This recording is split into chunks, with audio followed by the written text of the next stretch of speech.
Hello, we are back for week 14 of the Hofcast, and this week we are broadcasting live from Dayton, where the state Final Four is this year. And we have a list of 8 coaches that's going to come on, and maybe a couple of surprise guests. But we're going to start the show with Travis Galloway from Toledo, Notre Dame, who is his second appearance on the Hofcast. Coach, how are you doing? Good. How are you guys? Man, like we just talked about, it's a little different coming down to Dayton for the state finals, but I don't think anybody's going to complain. No, I think right now everybody's just happy there is a state Final Four because of, obviously not having a chance to play last year. And, I think Dayton Arena's got a little historic value to it as well because everybody knows the first four has always been played there in the NCAA tournament and stuff. So I think every team will be looking forward to playing there and just obviously happy we're playing and continuing our season. Absolutely. Coach, how many trips is this to the Final Four for you now? Including last year, this is our 8th trip in 10 years. Oh, definitely last year definitely counts without doubt. So 8 out of 10 years. Again, this is the first time you've had to play in Dayton, so you're out. It's not a normal routine for you guys, but what's different just about the location and how things are planned out for you guys? Well, things have been planned out quite a bit differently than the past. In the past, we would drive down to Columbus, have a meeting with all the other teams that are represented and the OSSAA people, and the big question always used to be is where's our hotel at, because they used to assign the hotels and all that kind of stuff. Mm-hmm. Where this year we were left to find them ourselves, so that took a little bit extra legwork by our coaching staff and our administration to find out a place where we wanted to stay. So that took a couple extra hours maybe out of our day on Sunday, but we're excited. We're happy we're playing. We're happy they opened up the seating capacity a little bit more. We're glad that we were able to have a chance to sell 650 tickets for our school. It's kind of the first quote unquote normal thing I think that's happened since last March to try to get a big crowd of your community into watch you play.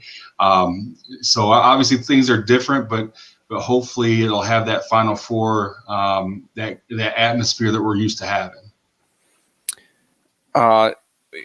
What were some of the certain challenges of this year? I mean, obviously COVID was one of the big ones, but on the court, it's never easy to get to the state Final Four. Like, what were the unique challenges for this team this year for you guys? The unique challenges probably started last summer when we couldn't play together. We obviously had 3 returning starters, but we had some major question marks to fill, and we weren't sure exactly who could fill those voids until the season started. And even through the preseason and scrimmages and all that, we were still as a staff searching. So that was kind of unique for us because obviously you evaluate a lot in the summer. Your chemistry starts to develop in the summer. And when we didn't have that opportunity, it took a while for that chemistry to start. We did have to, suffer through 3 different quarantines. So we were out of commission for 42 days. Obviously I think we've played less games than probably anybody that's at the state Final Four this year. We've only played 17 games. So there's been a few different challenges, but the biggest one is probably just understanding exactly what different players can do in different roles. And I think that's kind of been figured out. I think our players have done a great job of using what they know and developing their roles. So our trust is getting better. Now, I know that Grace Van Sluten has been playing out of her mind. I mean, we see that on Twitter, and that's kind of the expectation at this point because she is so talented. Are there any other kids that have really stepped up in a big way for you in this postseason? Yeah, absolutely. We saw, obviously, with the tournament rolls around, you see all different types of defenses and everything trying to take Grace away, and coaches do a great job of preparation, and they try to leave other kids. And we've had 2 really, really step up, and that's Tylen King and Dakota Smith. Dakota Smith was is a very, very good defender, but she stepped up as an offensive player in 2 big games, the district final and the regional final for us. And Tylen King in the regional final was our second leading scorer and knocked down some big threes and is playing with a lot of confidence. So those 2 have really, really stepped up and it made our team a lot more dynamic, especially on the offensive end, because now you kind of got to account for all 5. Mm-hmm.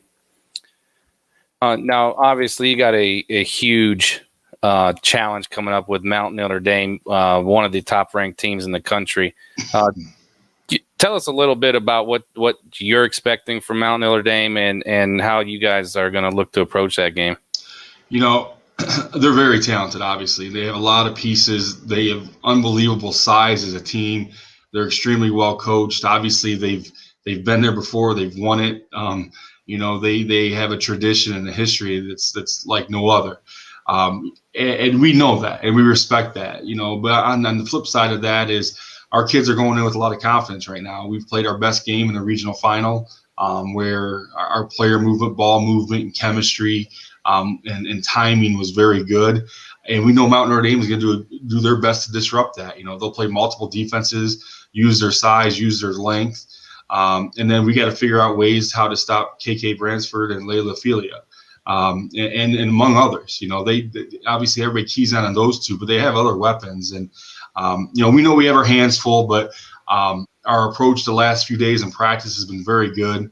Our kids are going to be ready to play, and we just got to know we got to go out and make plays and knock down some timely shots and make sure we rebound the ball.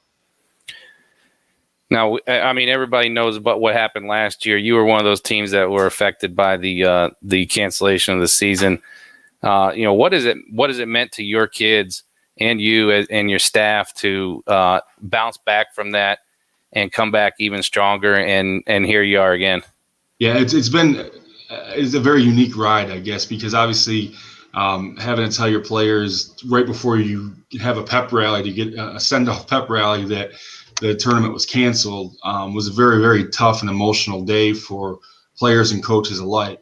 And our seniors that left us last year and our other kids were very, very close. So that was hard for everybody to take. And then this year rolls around, and I'm not saying our kids focused on that, but it was definitely in their mind. It was definitely talked about quite a bit of trying to get back to the state Final Four for those seniors and try to represent them, even though they weren't on the court with us, but they were still with us. Last year's seniors class was unbelievable, especially in the leadership standpoint. 2 of them joined us on a team Zoom meeting right before the tournament started, and kind of was like, okay, this is the time to shine. It's got to, stay together and everything else. And so they kind of led the Zoom meeting. I think that was important to our current players, to see them still vested in our program. And that was a really cool thing as a coach to see. But it's been something we've talked about, and it's something we're excited to have a chance to represent them still. But also, on the other hand, we also know this is a whole different team, and it's also their time to shine as a team and work all the work they put in together to get to this point. So it's kind of, yes, we are excited to be there again for those seniors, but we're excited to be there for this current group as well. What is your, for some people that don't know, there's a lot of players and coaches that never get to coach or play in a state Final Four. What is the weekend like for you guys? And I know it might be a little different this year with COVID in place, and you probably can't spend a lot of time in the arena, but generally, what is the weekend like for you guys as you're playing? Oh, it's like no other. I mean, we would always travel down on Thursday, go to a game Thursday night when we arrived, let our kids walk in and see the atmospheres, because usually it was a smaller division, so it might be a D4 game where the towns are both there, and our kids are like, what is going on? And you see a sea of green if it was Ottoville or something like that, and you're just in awe a little bit. And then they would go and buy their souvenir T-shirts and things, just kind of walk around and enjoy it and get a feel of it. And we go to the hotel, then get checked in, have a team meeting, team meal, and get ready to go. But that's a little bit of the disappointing thing from this year. Obviously, we're not allowed to attend any other games other than one before ours. in the other semifinal. So that part's going to be a little bit missed, but it's definitely better than not playing, and it's definitely not better, than telling your kids the season's over. So, we're excited to have a chance at it, but just sitting back and thinking about those other opportunities, it is neat when you watch your kid's face for the first time walk into the arena and all they see is, team colors on each side of the arena, and they kind of like, what is going on? Like it's a cool atmosphere. And you and I were talking earlier today. That reminds me, I am one of those 650 ticket plate buyers for your crowd. But it reminds me way back 10 years ago. I think it was your first trip down there. I got an opportunity to sit with some of your fans, and I sported my Notre Dame shirt. You guys have some incredible people down there or up there. It will be a little different. I think, the Dayton arena is obviously not as big. It's not as monstrous as the Shot. But people will be a little bit more spread out than normal, right, probably. But, Coach, I want to not only wish you luck, but thank you for your time. Again, I can see you're a good friend, and you've always been really good to me. So, always appreciate your time. I know it's kind of a chaotic time of the week for you. So I appreciate you making time for us. I appreciate it, Rich. I appreciate you having me on, and all the things you do for girls high school basketball is much appreciated, not only by me, but our players and our community. So keep up the good work, and, hopefully we can talk next week after, a couple wins maybe. Absolutely. If you win, I need you back next Tuesday. I got you. And also, I'll be up in Toledo next weekend. There you go. That's right. Showcase. So, or NWO showcase. So, maybe if you're not busy next weekend, we can grab some dinner or something. For sure. All right, Coach. Hey, good luck this weekend, man. I'll be rooting for you. I appreciate it. Take care. All right, bye. That was Travis Galloway from Toledo Notre Dame, and like he said, he's making the Eagles are making their 8th trip out of the last 10 years down to the state Final Four. That's just outstanding. We're gonna stay in the Northwest Ohio area, and we're gonna bring on Coach Corey Kreinbrink from Napoleon. Coach, how are you? Good. How are you? Man, I'm doing outstanding. I got down here in Dayton about 45 minutes ago, rushed up to the hotel room and got everything set up so I could get this thing moving. But I appreciate your time tonight. No, yeah, really appreciate you having us on, having me on, and appreciate everything you do for girls basketball. Especially this weekend, promoting everything. Hopefully, it's an exciting weekend.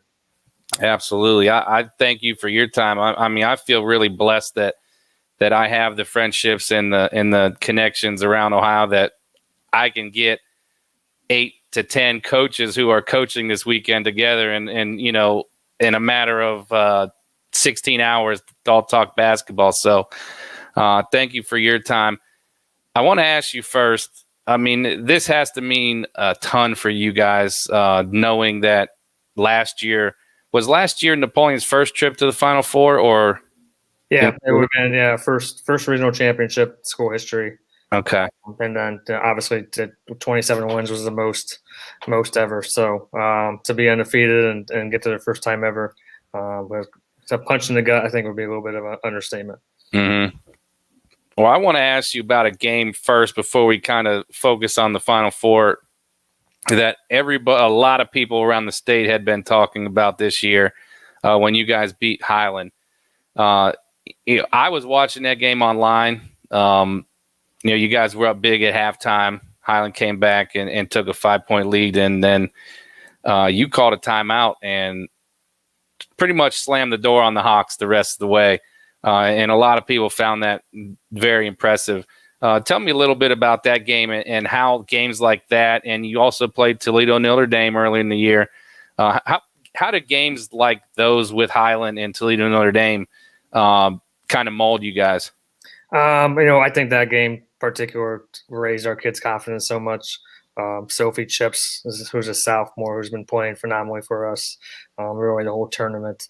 We were down 5 with a minute left in that third quarter, like you said, and we come out of a timeout and had something set up, and she had a good look right away and said, screw the set, and knocked down a 3. And she makes another 3 right after us to give us the lead, and then she makes a cut. She goes on an 8-point run and in about a minute and got us control of that game when we kind of lost momentum. But those games, Notre Dame, we also played Willard and Bryan during the season. We played Magnificat. That's classic in the country. Perrysburg and Northview are in our league. So we played 7 teams during the season that played in a district final. We played 5 of those teams went on to regionals, and then 2 of those teams are in state. So I think just playing those games, it really makes you have to pay attention to detail, especially defensively. When you make one mistake defensively and you're giving up an open 3 or you're giving up an easy layup, or you're giving up offensive rebounds, which leads to other things. So we really had to hone in defensively, and that was something that we weren't real good at the beginning of the year, to be frank. And we've got better and better at it. And we got kids that have learned how to make winning basketball plays. We have a lot of experience, and we've got some talent, and kids that care about each other and have some talent gives you a chance. We played really well that day. We actually got off to a really good start in the first half against Highland, and they struggled making some shots, and we did a good job rebounding. But for us to come back after they kind of stormed back in that third quarter, I think says a lot about our kids and some of the grittiness and toughness that they have. Now, if there's one thing that I know about Napoleon, it is the community support is just off the charts. I know that the season, how it ended last year, hurt everybody. What does it mean to you and your team and your community that you guys are right back here again, taking another shot at this? It's been crazy. I think ever since the capacity limits were expanded, and we could get a couple more hundred in on Friday at Mansfield Senior. People started going crazy about possibly getting a ticket, and then being able to get here, and obviously tickets were expanded again. We had a couple hundred tickets this morning, and they sent the code out at noon, and it took 4 minutes to sell out those couple hundred. So it's crazy. We wouldn't have it any other way, and the fact that it is crazy, I think, feels a little more normal to have people just going nuts trying to get tickets and trying to get in the game. So it's second to none. We wouldn't have it any other way. It's just a community sport, and it's in all athletics. And we've got kids that work really hard, and we appreciate their support, and they earn it because they're blue collar kids. We've got blue collar families that appreciate hard work, and they love their Wildcats. Now, I can personally attest to how tough it is to get a ticket for Napoleon, because I reached out to my guy Tori Strock to try to get some tickets in the Napoleon section, and there just weren't any. So I had to go a different avenue. I will be there watching you, but it was not. I was not able to get a ticket through you guys. So it's safe to say that you guys are probably going to have the largest fan section there of anybody, if I had to guess. Maybe Fort Loramie.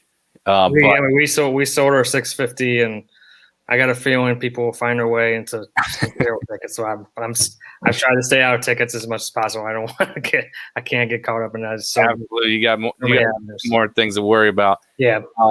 Now, kind of along the lines of that community support, what is the experience going to look like for you guys? I know that there may be some special things, but just walk us through that. How the whole trip's going to look for you guys. Tomorrow we're going to leave mid-afternoon or before school's out, about 1:30 tomorrow. We have a big send-off with the school, that K through 12.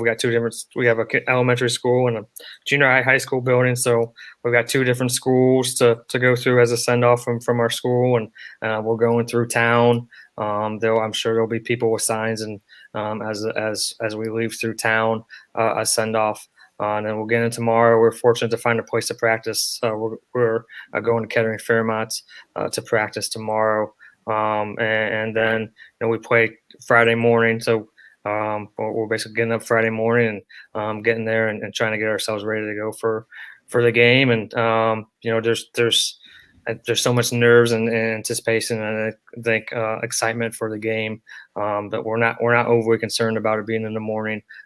We just want to finally play. We didn't care where it was and what it was. So we're getting there down in tomorrow and get ourselves ready in the hotel and try to get up and play well Friday morning. Tell us a little bit about your squad. I mean, I know some of the main pieces on the team, but, for our listeners around the state that may not know a whole lot about Napoleon, other than the record and, some of the wins that they've seen, tell us a little bit about what those people might expect when they watch you this weekend. We have a lot of balance offensively. Taylor Strock's our leading scorer, around 16 points a game. But we've had a number of kids be leading scorers this year. Kaylee Wrestlers, our tallest kid, around 6 foot, but she's really our point guard in a lot of ways. We don't have a per se set person for a point guard, but she's so smart and so intelligent, and she knows how to get us in the right spots. We run a lot of 5-out stuff.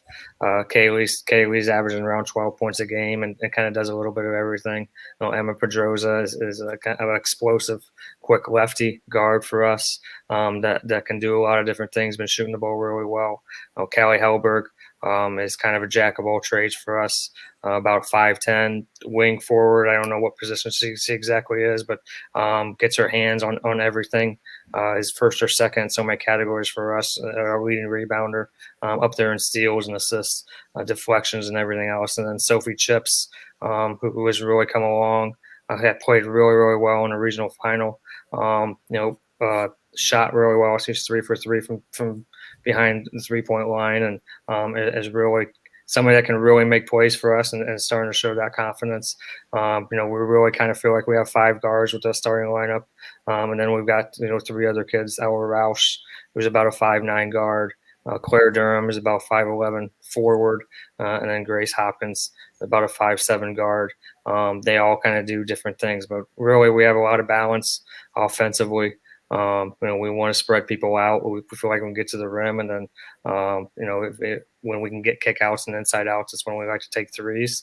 We feel like we can create different matchups for people posting up, different kind of kids, depending on who's guarding them. And then defensively, we've been mainly man-to-man defense. We're able to switch a lot of stuff with our flexibility defensively, but we can do a lot of different things. We mix it up with different kinds of zones at times because we have some flexibility and we can do some different things. And really, we do whatever we need to do to get stops, and then offensively, we really try to get reversals and ball movement and get good quality open looks, and we eventually got to knock them down to score points, obviously. Now, you guys play another team that made it to the Final Four last year, so they're kind of in the same boat as you in that aspect. Dayton Carroll. Given that you probably know a little bit more about them since you probably paid a lot of attention last year as well. What are you expecting out of Dayton Carroll, and what's 1 or 2 keys for you guys in that game? They play extremely hard, and they know how to win, and they don't wow you with anything. They've got kids that know how to get stops. They got their 3 guards, their 3 leading scorers in their front court do a great job of making plays, especially when they need to. They're really good at keeping teams in the 30s and 40s. And you watch them, and we've watched plenty of their games, and nothing stands out to you, but you go into the game and thinking that, and all of a sudden you're down 4 with 2 minutes left, and they're knocking down free throws to beat you. So they're just really used to winning. They've just their 3rd straight year winning a regional and coming to state and in an area of Dayton that has really good basketball. For us, we've got to really be engaged for the full 32 minutes. We've got to, both offensively and defensively, we've got to really focus on getting reversals and attacking the paint and working inside out offensively. And then defensively, we've got to really be communicating, and we got to rebound on both ends. Our rebounding, especially defensively, wasn't very good at the beginning of the year, and that's something that's came along a long ways and helped us stay in that Highland game at times. So it's something that's really been strong in February and into March. So, we really got to rebound. I think that's a really big key. And then, we've got to be able to execute offensively. Coach, when Napoleon basketball is discussed, what's one thing that you want people to know or pick up on in the overall terms of what Napoleon basketball is? I think we got just really great kids that work really, really hard. And it's been a process for a lot of them, so much from their development. I've had a lot of people ask us things that we do or the styles that we play. Really, our practices this year and now and today look very similar to what they looked like in my first year 6 years ago. So, we've got kids that come in every day and they want to get better every day, and we figure things out throughout the season. We've usually been able to be a much better team at the end of the season than we were at the beginning of the season, which is always one of the main goals. So, I think the biggest thing is we've got kids that are really invested. They care about each other, and they work really hard. And we're fortunate enough that they've got some talent, and with that, we've been able to have some success, especially the past couple of years. Well, Coach, I want to thank you for your time again. It's obviously a pretty chaotic day. There's probably a lot going on. So I want to thank you for giving me 10 or 15 minutes of your time, and I definitely wish you the best of luck this weekend. All right, thanks, Rich. I really appreciate it. Appreciate all you do. Tell Taylor Strock I said she better get after it. All right. I don't know. So right, I'm sure she will now. Oh, she don't need my motivation. All right, Coach. Have a great night. Thanks, you too. Bye.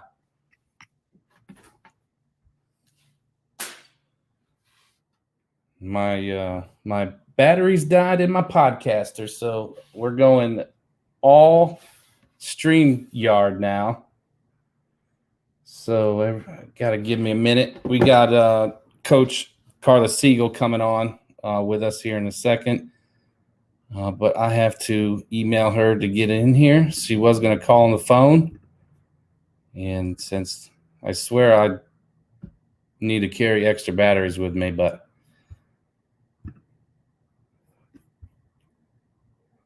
just give me 1 second to send her this.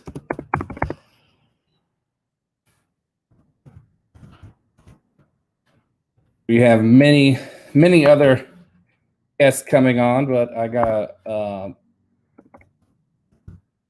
do this on the fly now. So I literally should just change my batteries every single episode and have a bunch of batteries that aren't even dead laying around after every week.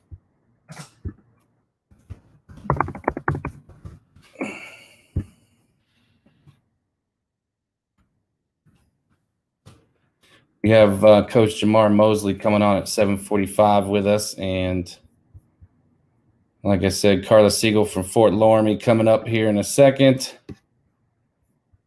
And everybody's going to want to leave because I'm being boring right now, but just give me 1 second. I think all the guests were going to be on camera and not phone later, so we should be all right.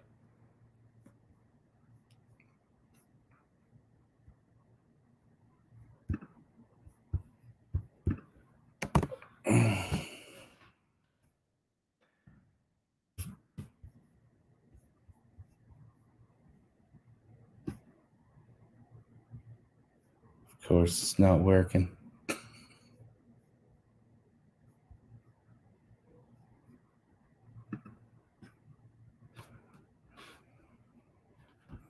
Jim, do you happen to have any AA batteries? No.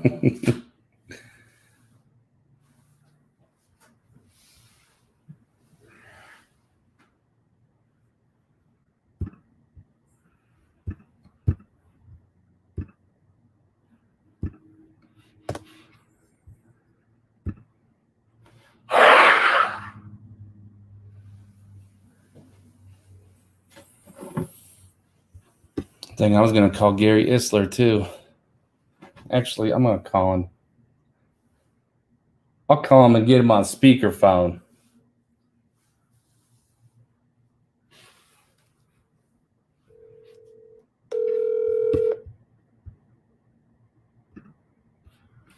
Hello. Mr. Isler, how are you, sir? Doing just fine. What's going on? You're live, so don't say anything inappropriate. Wouldn't think of that. My podcaster literally just ran out of batteries, so I'm on the fly here. But I wanted to ask you. You had a state championship at Glen Oak, right? How many times did you make trips to the state Final Four when you were at Glen Oak? 3 times. 3 times. Do you remember what years those were? Yeah, they were consecutive. 88, 89, and 90.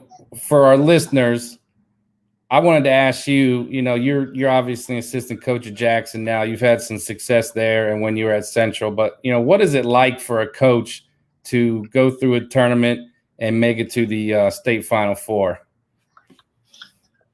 Well, it's been quite a long time ago, but when I think back to that time, it was obviously the first year was just kind of unexpected. We had a good team, but you just never think it's going to happen. But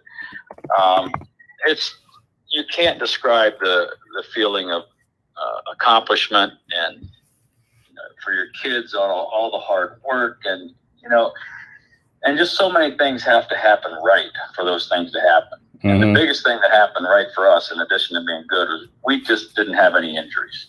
Yeah. And we were so lucky in that regard, and it carried through for 3 years. But yeah, the sense of accomplishment by all the from all the hard work you put in is just phenomenal. No, I'm pretty sure that those are probably memories that you probably even talk to your former players or coaches about now. Now and then, I keep in touch with 3 or 4 of the kids on a somewhat regular basis. But yeah, we talked about that. In fact, I reached out to the state championship team this past winter, sent them all a box of chocolates, and it got them together a little more than they had been. But yeah, we talk. A couple of our kids that were on that team are teachers. One is a plain local teacher. Another teaches at Springfield. And I'm trying to think where the third one teaches. But yeah, we stay in touch and talk about good times now and then. Well, Gary, I'm definitely going to get you on the show a couple times in the off season. You've got a lot of wisdom. You've been around the game for a long time.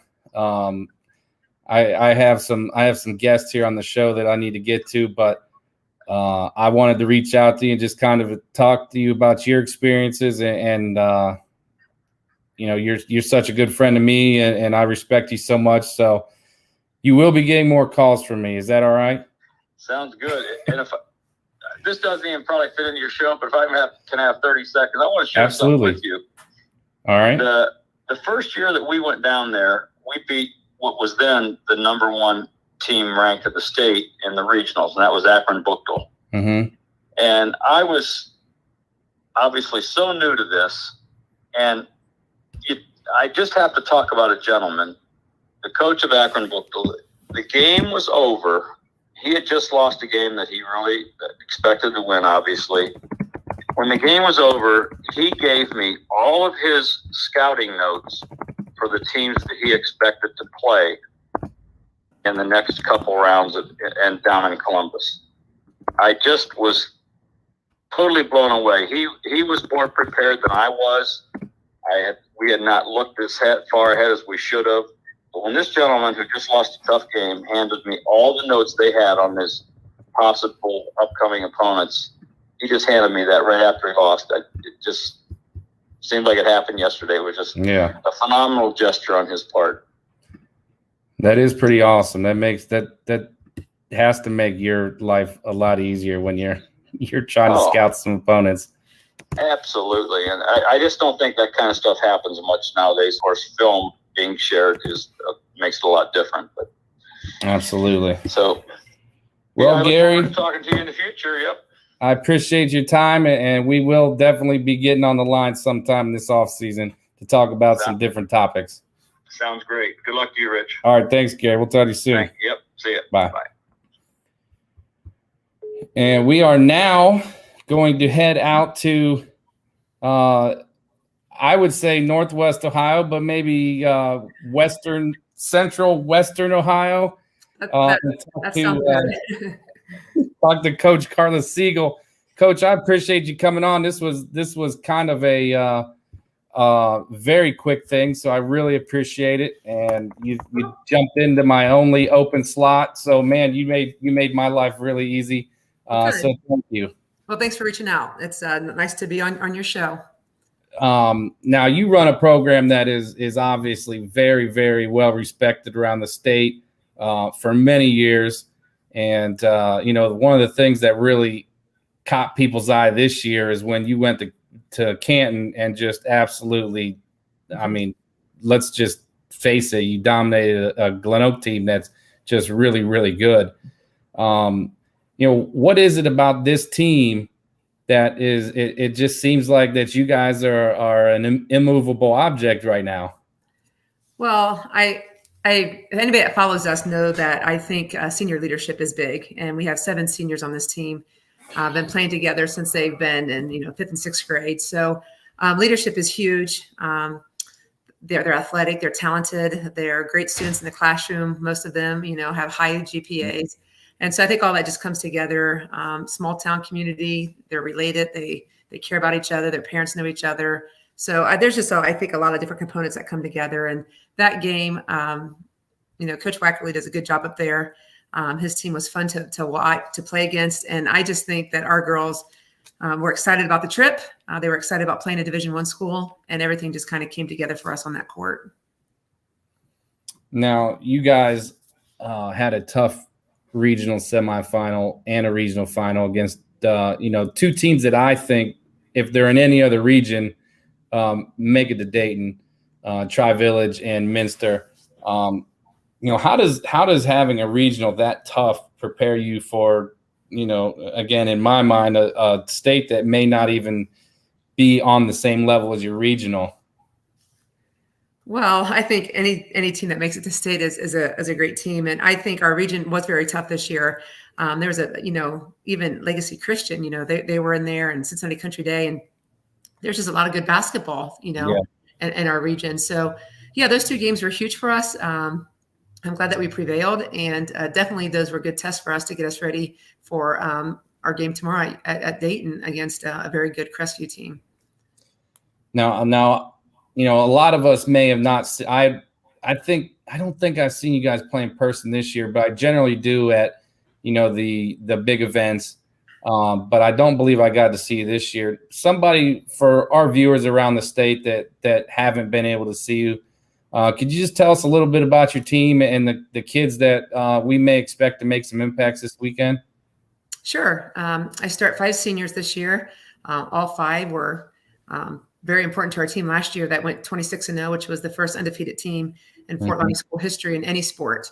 Wow. So that was a huge accomplishment. Yes.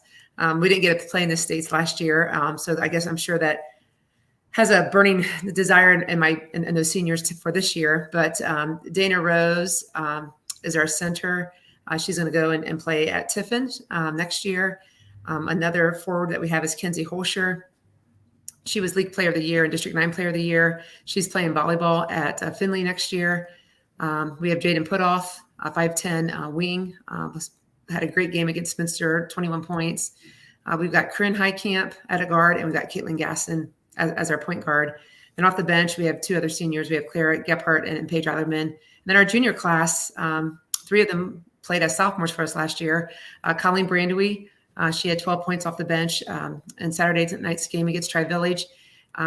We have Riley Highcamp, a backup guard. And then Ava Schultes is kind of like the story the last week or so. She tore her ACL during volleyball at the time. She had the surgery. Our goal was only to get her into uniform for the tournament so she could warm up. The idea of her playing was not on anybody's radar. She came to practice every day, did her rehab every day. We're practicing on one court. She's on the side court. She's doing rehab with her trainer. And our athletic trainer, Ryan Castle, did a phenomenal job with her over the last few months. And she got released from her doctor, and she got to play last week in both games. This team is close-knit and tight. And when she stepped on the floor, everybody loved that. And she helped us a lot. She scored 6 points against Minster. And we didn't play her as much on Thursday or Saturday night. Her muscles were a little sore. Her knee's fine. Yeah. Muscles were a little sore from playing on Thursday, but she's good to go this week. She's had 3 great days of practice, and so we're expecting big things from her as well. Now, I remember that young lady. She had a great game last year at the Classic. Am I right? She did. She got the player of the game. Yeah, Ava Schultes. Yeah. Yeah, she had a great game. That had to be a pretty big loss for you guys, but it's nice to see her be able to come back. Yes. Now, in a general sense, I want to ask you a little bit about your program in a general sense, because I know that there's a lot that you may be able to say or project to people to learn from.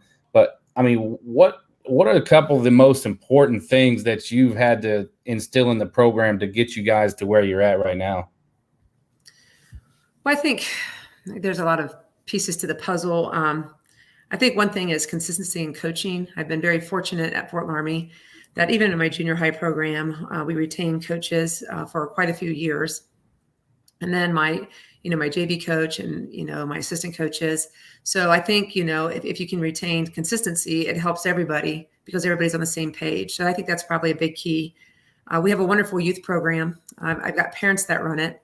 I just meet with them once or twice a year, and we talk about expectations and what our goals are for the youth program. But I've got wonderful parents that are involved, and these parents either played here at Laramie back when they were in school, or they have bought into the community and they bought into what Fort Laramie girls basketball means. So we have a 1st and 2nd grade program, a 3rd and 4th grade program, and a 5th and 6th grade program. And those are really, top notch. And by that being, we have the same people doing those programs as well throughout the years. So the consistency there is good as far as keeping the expectations high for the girls. And then obviously you have to have good buy-in from your athletes. You got to have a good community support system. So I think all of those things have helped us be successful over the past few years. Now you guys have Convoy Crestview coming up tomorrow. What do you know about them, and what are you kind of expecting going into this game? Well, Coach Gregory does a great job over there. I think he's only been there a few years, but he's turned the program around. His 2 daughters play, and they're really good athletes. I mean, they kind of mirror what we do as far as, they stress defense, they stress fundamentals. Fundamentals are so huge in the girls' game, and they get up and down the floor. They like an up-tempo game. We love an up-tempo game. So I think it's going to be an exciting game for 32 minutes on UD Arena's floor. It'll be fun. I have Coach Gregory coming on at 8:15. Maybe I don't want to try to squeeze any secrets out of him, but what is the, you guys have been in state several times. How many times have, since you've been the coach, that you guys have made the Final Four? I believe this will be my 8th trip. Oh, wow. Yeah, but I've been coaching for a long time too, Rich. This is my 22nd year as the head coach at Fort Laramie. I mean, you could be there for 60 years, and eight times is still a very good percentage. I mean, most people get 0, but how many state titles have you got now, those 8 trips? We have 2 state titles, 13 and 15, and we had a runner-up in 2011. Okay. What are some of the similarities, and differences now that we've switched from Columbus to Dayton for you guys?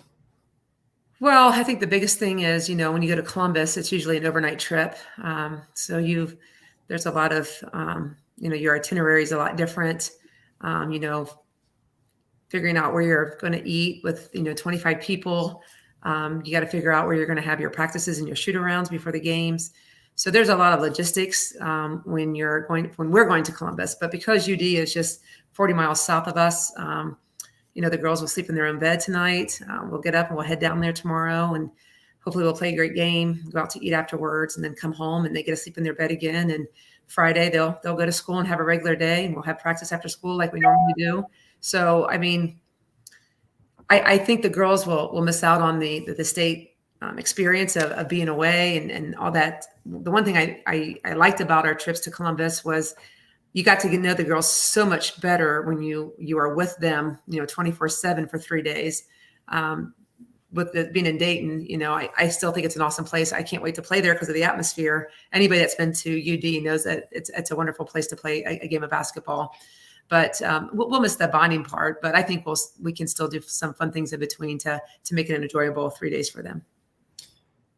I was just talking about something like that to somebody today, actually, because I heard Duke was not staying overnight at the ACC tournament. Coach K had them going home each time too. There's certainly some pros to that, being able to sleep in your own bed, and your schedule kind of stays relatively normal. But there are some fun aspects of traveling and staying overnight that you're going to miss out on. Now, Fort Loramie has a tremendous following. I was just talking to Coach Corey from Napoleon, and they have an outstanding following as well. I would imagine that UD Arena is probably going to be full of some Fort Loramie fans tomorrow. Is that something I should expect? Absolutely. I think we've sold out of all of our tickets. So we are excited about the big crowd that we're going to have there. It's going to be twice as big as what we had at Vandalia Butler. So our girls are excited to play in front of their family and their friends and their community. All right, Coach. Hey, I want to thank you. This is the first time that we've spoke. I mean, it isn't even in person, but we've communicated. So I really appreciate you doing this on the whim for me, and appreciate your time. And I want to wish you best of luck tomorrow. Thank you so much. Thanks for reaching out. I appreciate it. All right, Coach. Have a great night. Yep, you too. Bye. Bye. Got Coach Mosley coming up. From Purcell Marion. Wait to get hooked up with him. It's definitely different having to go to Dayton instead of Columbus. Some of those teams, obviously, Dayton Carroll, it's right down the road. Fort Loramie is a lot closer. The Cincinnati schools, it's a lot closer for them. But some of those Northeast Ohio schools, it's obviously farther. It's always a give and take. I will give my predictions. Some people have been asking if I'm going to be giving my predictions on the state Final Four, and I will be at the end of the show. See who I can make mad. But some of these teams, they're so tough. They're going to be hard to beat. Division I is definitely a division that I'm really excited to see, because I think Hoban and Newark and Toledo Notre Dame and Mount Notre Dame are just really all four really tough. So we'll see how that one goes, and you'll see what my picks are later in the show. I'll probably do that when everybody's gone, so I don't make anybody mad. So stay tuned. At the end of the show, you'll get my picks for the state Final Four and the state champions. But right now we're going to move down to Southwest Ohio, and we're going to talk to one of those coaches who, the tournament being in Dayton is helping out. So right now we have Jamar Mosley from Purcell Marion. How are you, Coach? I'm doing well. How about yourself? Not bad. You're another a second timer here. Yeah. Thanks for having me. We had a really good conversation last time you were on the show. This time we get to talk about your first appearance in the state Final Four.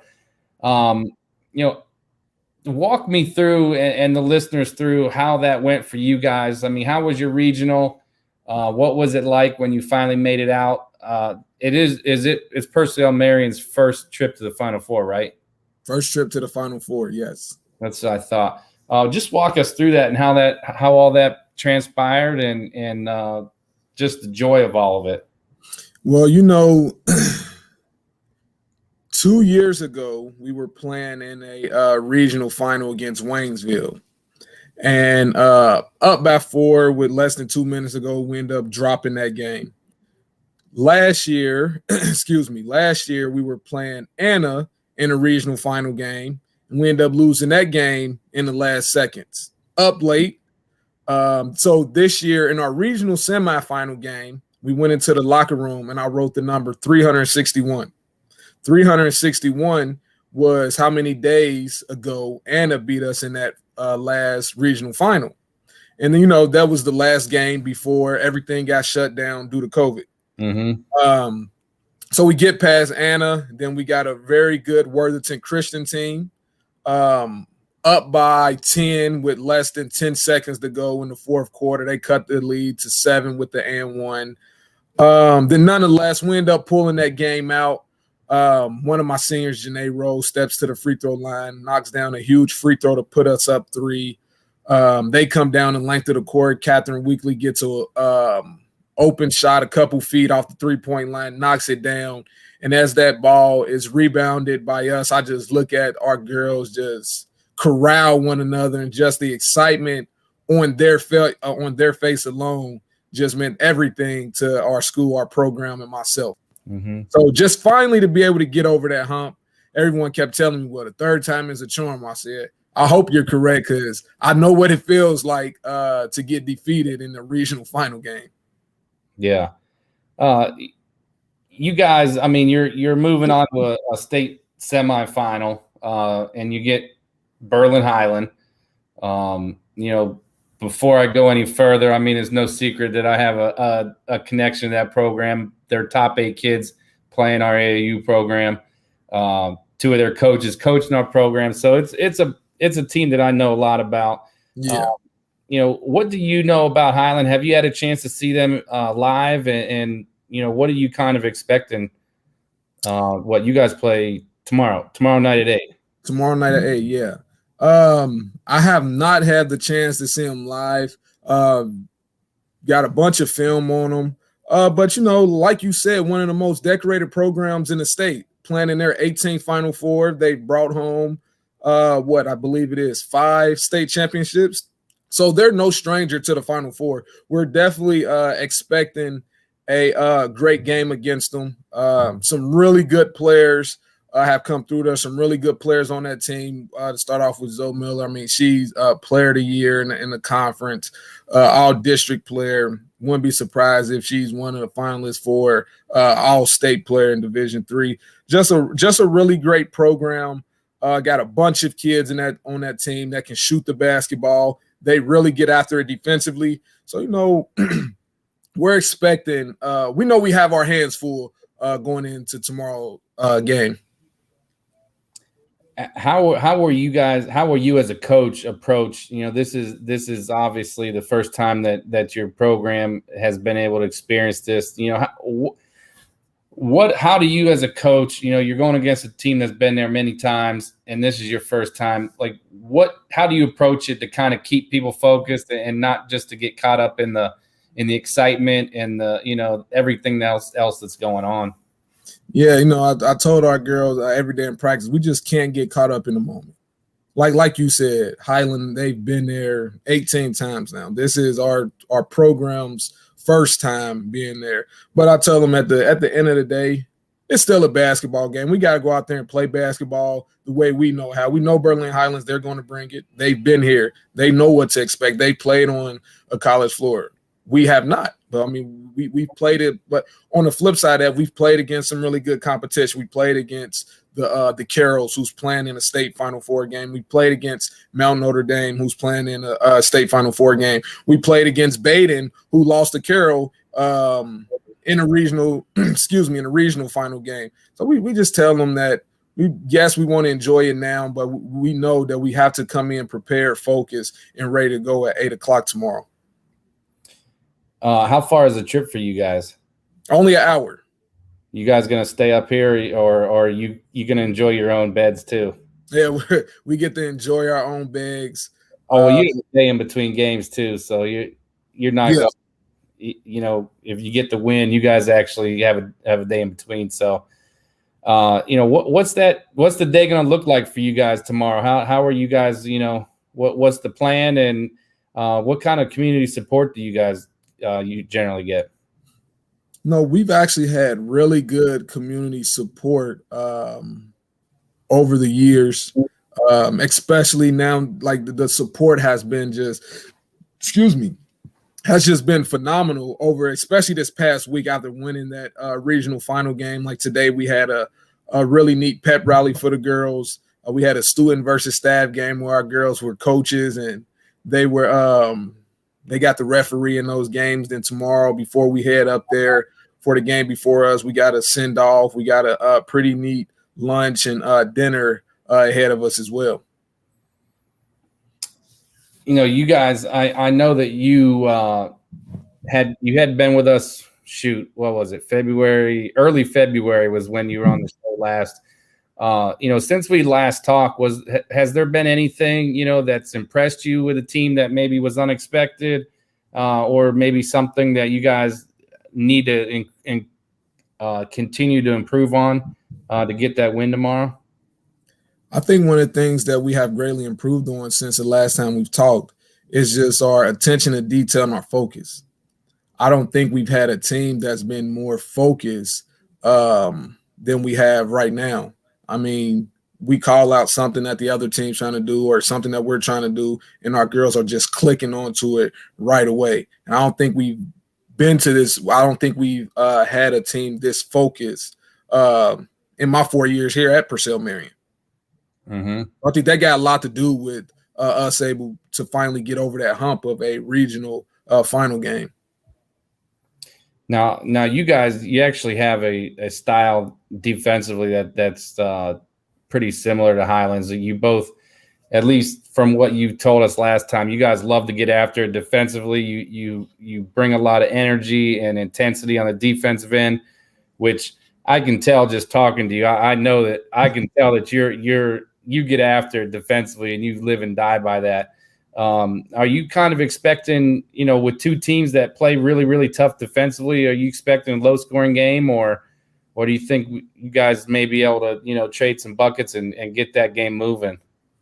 Honestly, I think with the way that the both of us defend, I don't want to say it's going to be a low scoring game, but I think both teams are going to have to earn every single thing. Mm-hmm. Because with that being said, they have some phenomenal scores, and we got some girls that can put up some points, and that's with defense or no defense. So I just think if I had to predict, I'll say 40s, 50s if I had to guess. But then with that being said, the way we defend, it could be a 30-point game, and if either team get hot, it can be a game in the 60s. So, but I do know that both teams are going to have to minimize their mistakes and take advantage of the opportunities that they have at hand. Is there a particular matchup that you think is going to be extra important? You know, as a fan, you know, somebody who's watching the game, is there a particular matchup that you think is going to be very key that we should keep an eye out on? I would not say a particular matchup, but I think one thing that is going to be very important is how we can contain Miller and how they can contain King for us. I can't say matchup because I'm not sure if they put her on her or we put her on her come game time, but I definitely think it's going to come down to containing those two. If we can contain Miller and if they can contain King. Well, I'll tell you this much. I know that the assistant coach Kuzi he made a trip all the way down to see you guys at some point because I was talking to him on the way there. I was delivering DoorDash while he was making the 4-hour drive, but he literally had nothing but great things to say about you and your squad. He came back from that game and was very impressed. So it definitely. Knowing that you and I had talked to, you know, about 5 weeks ago, and then hearing what he said, I mean, everything matched up, and he pretty much said what you were preaching on the broadcast, and I'm really excited, man. Again, everybody knows that I would really enjoy seeing the Highland kids win, but I promise you, if you guys win, I'm going to be proud of you. I'm going to be excited for you, and I'm going to be one of the first to congratulate you. I appreciate that, Rich. Not a problem, man. Hey, we will see you tomorrow at 8:00, and I appreciate your time. I know this is a crazy time of the week, and again, I just keep saying that my relationships and friendships around the state, I'm just so thankful for it, because it's not just anybody can get 8 to 10 coaches that are coaching this weekend in the state together. So I just feel so blessed, and I want to thank you. Mm-hmm. Oh no, I thank you for having me on here. I really do. I enjoy my talks with you. All right, Coach. Hey, give them hell tomorrow. Yes, sir. All right, we'll talk to you. Okay. Bye. Bye. We are going to move up to Northeast Ohio, pretty far north, with Kevin Broughton from Laurel. Kevin, how are you, sir? I'm good. How are you, Rich? Looks like you got the playoff beard going a little bit. Trying, yeah. Can't shave till you lose. You know how that is. Or you just can't shave, period. Well, I did. I gave in. But, again, I want to thank you for your – I know there's probably a lot to be done right now and a lot of things to be going over. So I appreciate your giving me some time tonight. No problem. First question. I want to just kind of go through winning that regional final, particularly after last year where you guys got upset, and it was completely unexpected from most people, I would imagine. But what did it mean to you guys to get back there and this time take care of business? Our kids were really focused. Even at halftime, we were only up 5. Perry played an excellent first half, but I could look our kids in the eye, and I knew we had a big run in us. And they just all year the mindset was, taking one game at a time and keep getting better and keep preparing. But the ultimate goal was to try and get to obviously the Final Four. And our kids, they just weren't going to let us lose that game. What was the celebration like? I mean, you got a lot of talent and you got a lot of kids that are expecting to win every single game. What was that like for the Laurel Gators after that clock hit 0?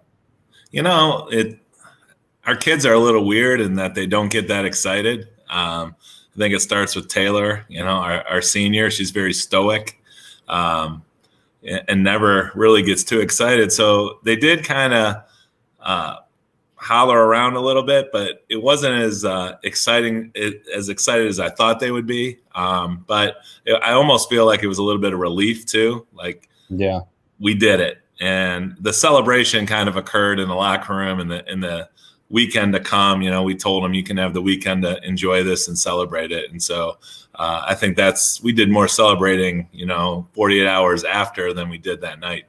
Yeah. How much did last year's loss help you guys? I mean, did it really fortify your focus and make sure that did not happen again, or did you guys just not even try to focus on that? How did you approach that? We talked about it a lot. I brought up the West Branch game, probably more than the kids really wanted to remember or talk about it. And there were 2 things that really stood out with my staff and what we tried to communicate to the kids. And number 1 was the preparation that it takes to win a regional final. And number 2, you have to defend. And that's the thing I'm probably most proud of our team, how we're defending right now. They bought into that. And you can't get to a Final Four and you can't win a Final Four game if you're not a great defensive team. So we really improved defensively throughout the year, and I think that was really a key for us. Now, we had you on when the tournament draw happened, and I think it was the night of the tournament draw we had you on. How has the team grown since that time? And you guys obviously have played some really tough teams and got some nice wins along the way. But how has the team kind of grown in the last 6 weeks?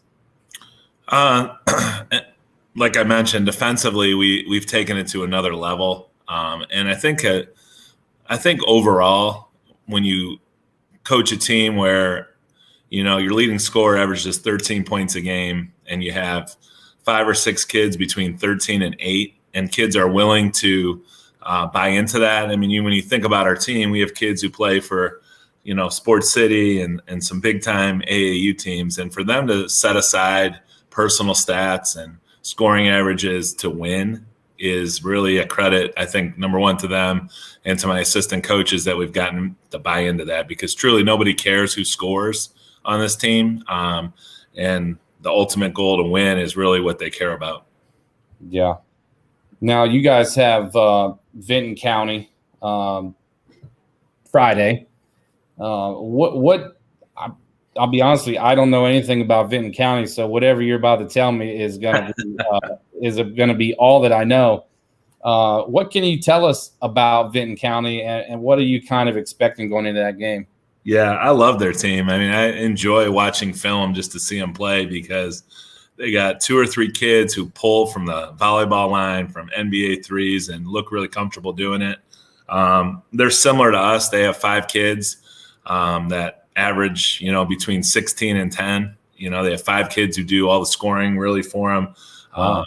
They have 2 big kids, Bentley and Cameron Zinn, who average 16 and 12. And it's interesting because their 5-man, who's Bentley, the coach's daughter, 80% of her shots are threes. And so she's a tough guard, because she's the kid who trails and they shoot a lot of threes. Then they have 2 penetrating guards who really like to go downhill. So they're a very confident, aggressive group. And obviously they've had some impressive wins, especially the Sheridan win. So I think it's going to be a great game. Kind of give us a blueprint of what the weekend is going to look like for you guys. I know you don't play till tomorrow. Are you the 11 o'clock game or 2? 2 o'clock. 2 o'clock game. So you don't play till tomorrow afternoon.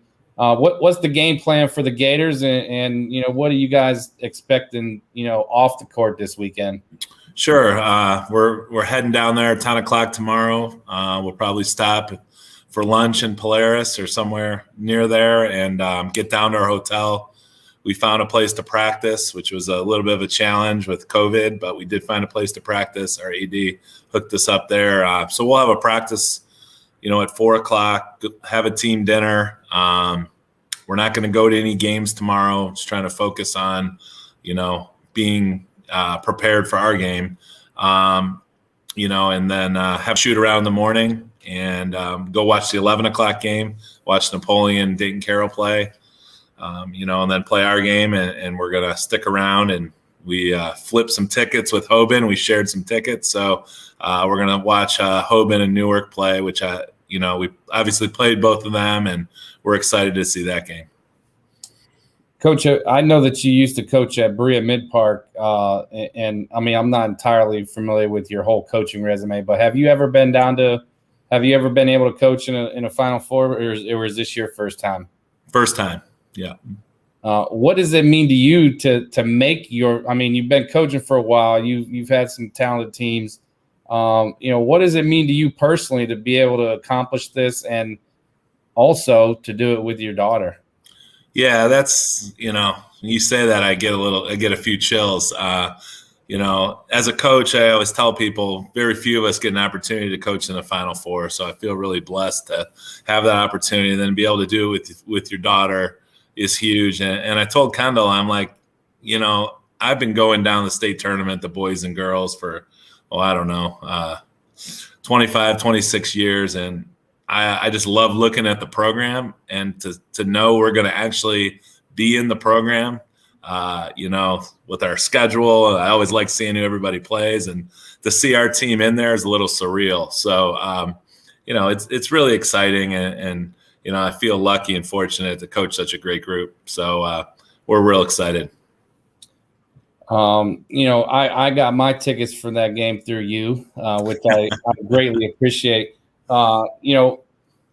Kind of the community support is something that is pretty cool when you get down to state Final Four, but you guys definitely have a different setup with, as a private school. And, what are you expecting as far as, the crowd that the Gators might bring? And I know even when you don't have huge crowds, you guys get after it. Your fans get after it. There's no doubt about that. What are you expecting there? Yeah. We get the Gator chomp going, the Gator clap. Our parents are awesome. They're very loud and supportive. If you haven't heard our parents and you're at our game, you will definitely hear them. I told our kids, like, nobody's rooting for you except our parents. We're not going to have a huge following. Like, we'll have some, but Rich, you know this as well as I. When you go down there and you're a private school and you're playing a public school, excuse me, especially a small community, what they're going to bring, even in a COVID type year. I mean, I would think all of Vinton County will be there supporting their team. I expect that. I'm sure they sold all 650 tickets. So, we're not going to have that type of following, but, I told our kids, I love being the bad guy. I love being the private school that people may root against, because that's just the nature of high school basketball. So it's going to be fun, and we'll have a loud but small crowd, and I think we like it that way. Now, how do you approach that as a coach, knowing that you're I mean, let's face it, some of these fans can be brutal. Like your kids you're going to be kind of drowned out when they get loud. You probably have some hecklers rooting against you. How do you approach that as a coach, knowing that the numbers are going to be against you guys down there? Well, I'm gonna be honest with you. Last year when we lost the West Branch, one of the main reasons was their student section. They were calling our kids' names out, and it was all great. I mean, don't get me wrong. It was, but our kids had never dealt with that before. And, our kids were shocked by that. And that is why we went to Berlin Highland this year. Even we went to Norton. They had a nice little student section, and they were all over us. And, I wanted our kids to experience that, because you don't always get a whole lot of that in girls basketball.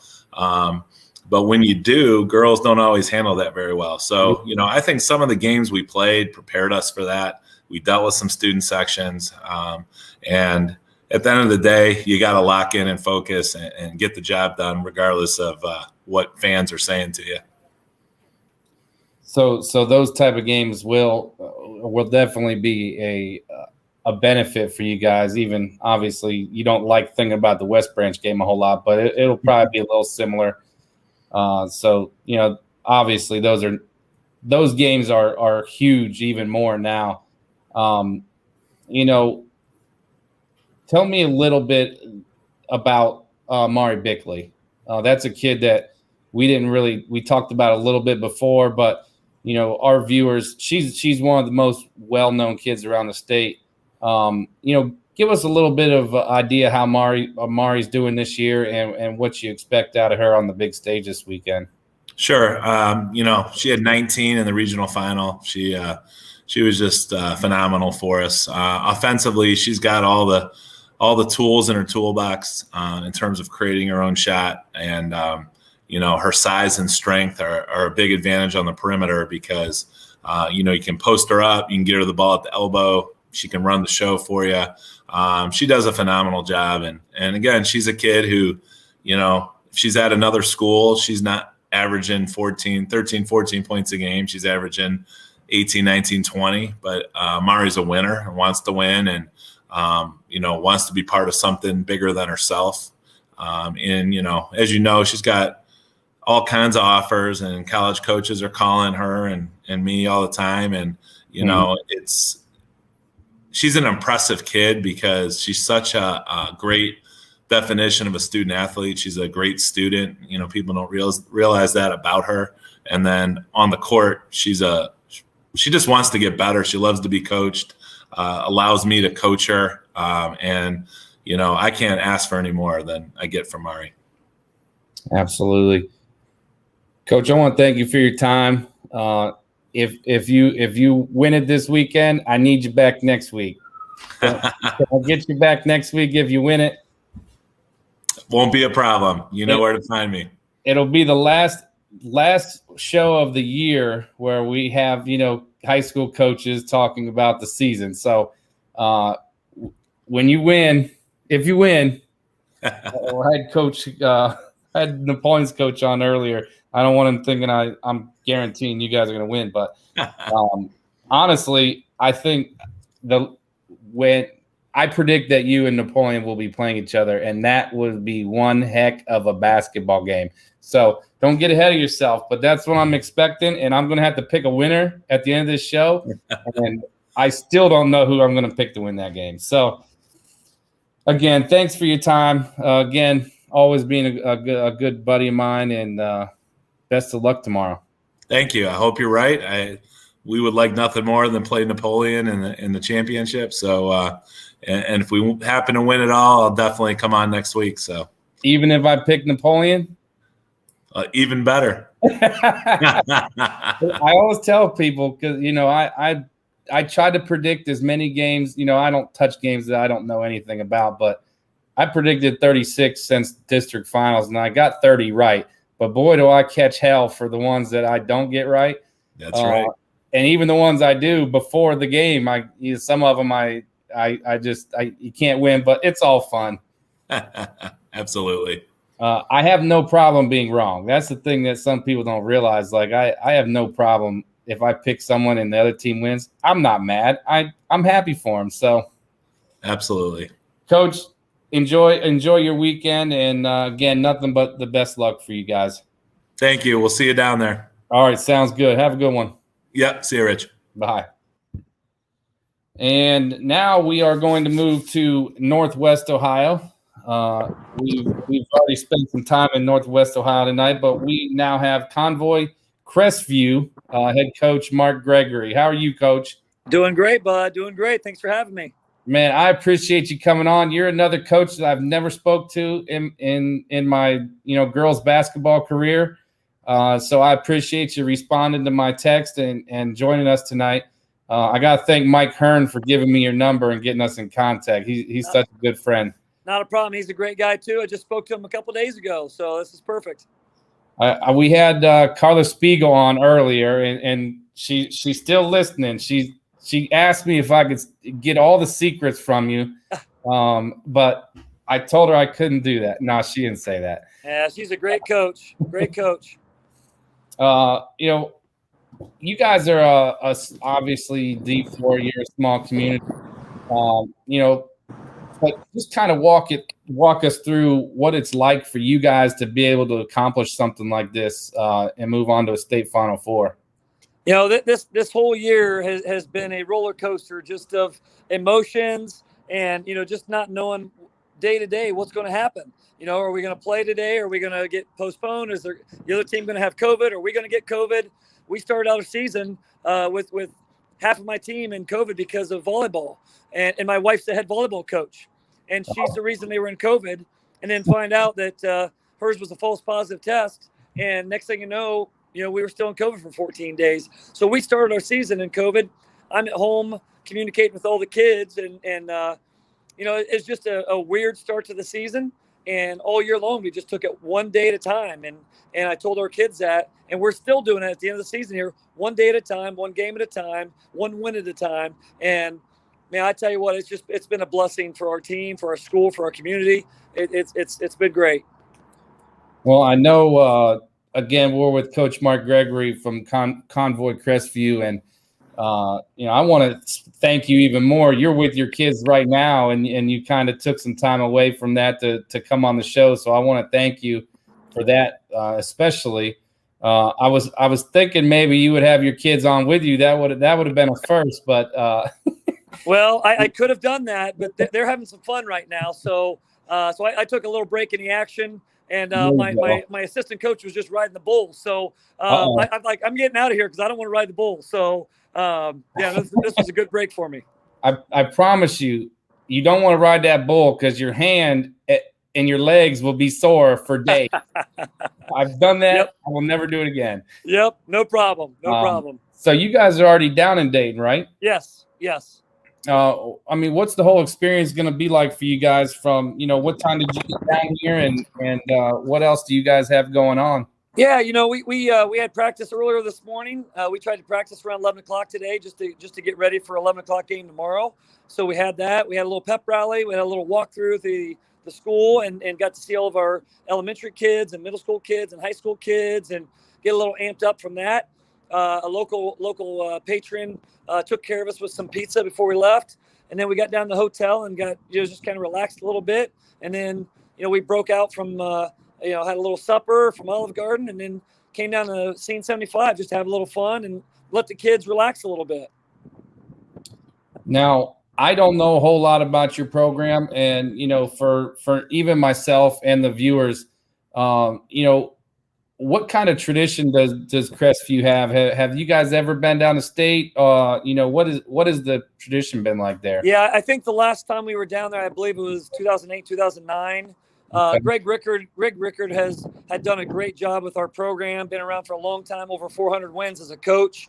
And he actually came out of retirement and is coaching the freshman boys. So he had been out for 5 years because I took the job 5 years ago, and he's actually coaching the freshman boys right now. But no, we've got a rich tradition of basketball, girls and boys, and like I said, we've been very lucky to have great support from our administration, from our community, and our Night Pride Club does a great job for us and supports us in everything we do. So we've got a great tradition of basketball in our area. Now, give us a little bit of an overview of what your squad looks like. Now, I'll be completely honest. I don't know a single kid on your team. I don't know what style you guys play. So again, not only for myself, but also for the viewers, give us a little idea of who we might expect to see some stuff from this weekend. Sure. Well, it doesn't surprise me that you don't, because listen, we weren't in the top 10, top 20. We weren't in any of those polls, and I like that. I like being under the radar. But what you're going to see is we've got two freshmen that have been really good for us. One of them is my daughter, Callie Gregory. She's actually one of our leading scorers. And you're going to see somebody that can shoot the basketball, can handle the basketball, and she's been a leader actually in just about every category for us this season, other than rebounding. But I think she's third in rebounding for us. But she's about 5'10", and she can shoot the basketball. And then we've got another freshman that's 6'1", 6'2", and has really improved as the season went on. We had about 2 weeks there where she had a stress fracture in her foot. It was in a boot, so we lost her for a couple of weeks, but we got her back, and for this stretch run of the playoffs, and she's been fantastic. Both those girls as freshmen have just overachieved for me this year. Then you've got sophomore Lacey Mccoy, who has, in the last, I think, 4 games, has double-digit rebounds in every one of those games and has just been on a tear. She had 2 double-doubles here recently, which was huge for us in our regional games. We got Liv Cunningham, who's our leading scorer. Her and Callie kind of went back and forth with the leading scorer, and they're both right around 14 points a game. But just a tremendous player, lefty, and she's just a great team player. And then rounding out is Bailey Gregory, another daughter of mine. So she's a senior. So I've got a freshman and a senior that plays for me, and she's been great all year. She actually averaged about 9 points a game. But she has been the defensive stopper for us. She's only 5'6", but she'll guard the best player on the other team a lot of times. And she's been a big reason why we're where we're at, just because of her defense and our team defense. What is it like for you guys achieve this outstanding accomplishment to get to the Final Four, and you're staring a Fort Loramie team in the eye that's a state power and have been there, Coach Spiegel said 8 times. What is that like for you as a coach? How do you kind of prepare your kids for that type of challenge, and how are they viewing that? The way we look at it is we've been doing it all year long. It's been one game at a time, because as I told you before, we were not guaranteed anything this season. So to have a blessing to be able to be down here in Dayton, it's just awesome. And the thing about it is we've talked all year about, hey, let's go get it. Let's go get it. Fort Loramie is a tremendous team. They've got great experience. They've got great depth. They've got a lot of great players. They're well coached. But you know what? It's a one game deal for us. We're going to go in and we're going to battle. We're going to play our hearts out, and we're going to leave everything on the court. And whatever happens, I am so proud of this team, and I'm so proud to be their coach. Now, I'm sure you've seen some film on Fort Loramie, and you may have even seen them in person. You guys aren't really that far apart. Sure. What do you know about Fort Loramie, and what are you kind of expecting on the floor tomorrow? Well, they get a lot of points off steals. I mean, they do a great job. Their defense is tremendous, and they could take those points off of defensive steals, and then they can convert them quickly. That's what I've seen on film. That's what I didn't get to see them live at all, but we've scrimmaged them in the past, and so they're consistent. I mean, they've done that for years, and that's what makes them so good. And they've got, like I said, every girl that comes in knows their role, and they know what they want to do. And to me, we have to take care of the basketball. We got to take care of the basketball. We got to rebound, and we got to take advantage of whatever we can do to score on them as well. And I think a lot of times you got to attack pressure with pressure. They're going to pressure us, and when we do get pressured, we got to attack them, and we got to go as soon as we can. And I've asked a lot of coaches this. It's something that I'm pretty interested in because it's something I really enjoy. But what are we going to see from the Crestview faithful tomorrow when we get to that game? Or are we going to have a bunch of a sea of blue and red? Did you guys sell out all your tickets? What is that? Should we expect? I think both squads I'm sure have sold almost all their tickets. I'm pretty confident you're going to see a lot of blue tomorrow for us. And like I said, we travel very well, and we just have tremendous support for our community and family, friends. I mean, it's going to be a lot of fun. I can't wait to get in that arena and start seeing our people in there, and the atmosphere is going to be electric. Absolutely. One last question before you go, Coach. What are some of the staples of your program? Again, it's not a program I'm very familiar with, but to be able to go against all the odds and kind of be the unknown all year, and now you're one of the Final Four teams, and somebody told me that you've turned the program around in the last several years, and now you're here. What are some of those staples that are just really important to you that you try to build the program on? Well, there's so much more than basketball, Bud. I mean, that's the thing about it is we care so much about each other, and we're such a family-oriented program. And this year especially, I've got cousins, I've got sisters on the team, and it's just been a family dynamic, and that's the way I've always tried to be.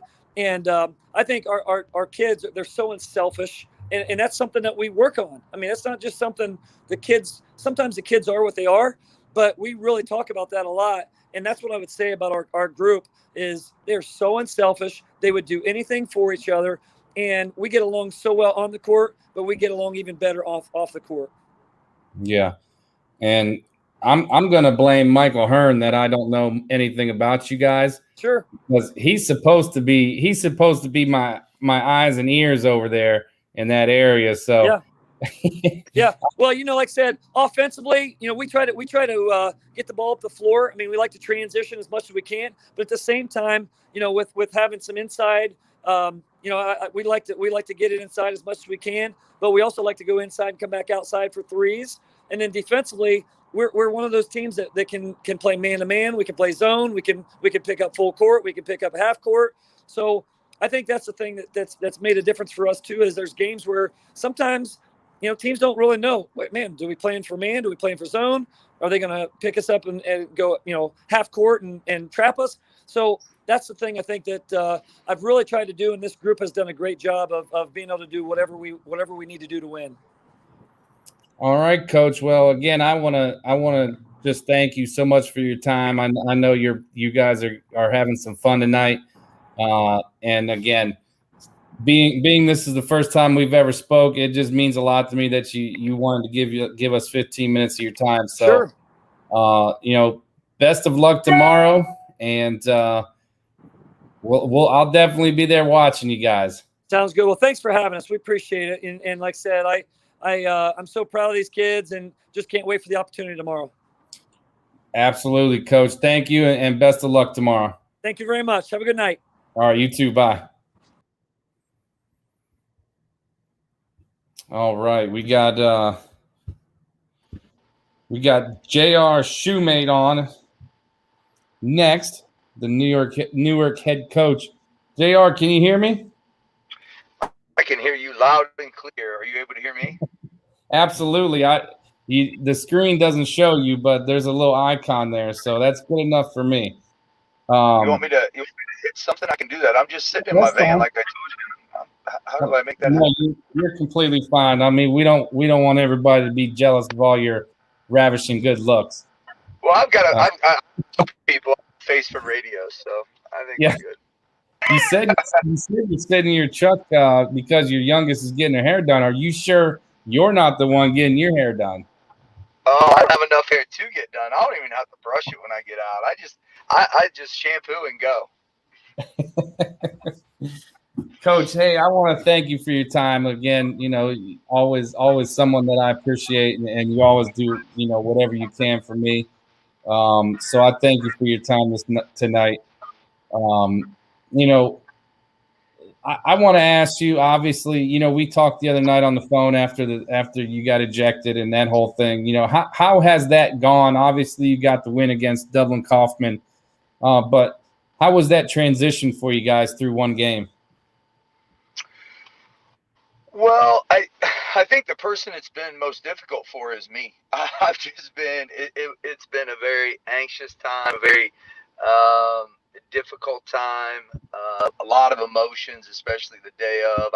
I liking it to raising kids. I've raised 7 kids, and you know, not being there for their prom or not being there for them to learn to drive a car. I mean, it might not be that bad, but it is close. You know, not being able to be there at such a crucial time, and you know, where when your kids need you, and to not be able to be there is very difficult. But in terms of our team, I think that, you know, we've got a lot of continuity with our coaches, and we have seniors on the team that do a great job of leading, and I think their expectations are to go out there and not miss a beat. And I think for the most part, that's the way it happened. I mean, but what you miss is just another set of eyes on the sideline, you know, somebody else, and everybody kind of moves up a seat in their responsibilities, which is tough anytime, especially with the kind of notice that we had. So it's been hardest for me, but I think Jack Eifert, who has taken over the coaching duties during games, I mean, he's an experienced guy. He coached JVs for us. He's been a varsity assistant. He's been a freshman coach. He's coaching our middle school. He knows our system inside and out. Our kids love and trust him. So transition has been really, really smooth. Now, I texted you the other night. You said that you are allowed in the gym to watch, but you're just not allowed to do any type of coaching. But you chose not to last time because you didn't want to be a distraction. You know, is that the decision you're going to make again, or, you know, are you going to try to be a little bit, you know, less out of the way or more out of the way, or how are you approaching that this time? Well, the biggest issue I had with the last game was that I was out live streaming it, and I don't know if I told you this or not, but I knew the game was I thought the game was still going on. It was actually over. I was getting text messages, congratulations, survive in advance. And the game, because I had lost service and it was spinning a lot, so it was a spoiler that I wasn't really upset about getting, but I'd rather watch the game live. So I think, you know, with how vast UD Arena is, you know, I'm hopeful that I can find a spot up in the 400 level where I'm, you know, kind of out of the way, because again, I don't want to be a distraction to the kids, our coaching staff, or anybody else. So I'm hopeful that I can be in some obscure spot up pretty high at UD Arena. But if that's not possible, then I'll probably live stream it again. It makes me think of all the memes on Twitter when a coach is not allowed to attend or a player is not allowed to attend. They superimpose like a mustache or a hat on somebody and say, you know, they're showing up. You're not gonna like throw on some big thick rim glasses and a mustache and sit behind the bench, are you? No, I think of that Robin Williams movie where he dressed up like Mrs. a maid. Doubtfire? Yeah. No, I'm not going. No, I can't do that. I'm not going to go to that length. But I just think it's important that the biggest thing about this is to not put too much emphasis on it. It is what it is. We got to get through it because but Yeah. just making sure that it doesn't become a distraction. You guys are, and on your Twitter page, you guys are very vocal about, one of the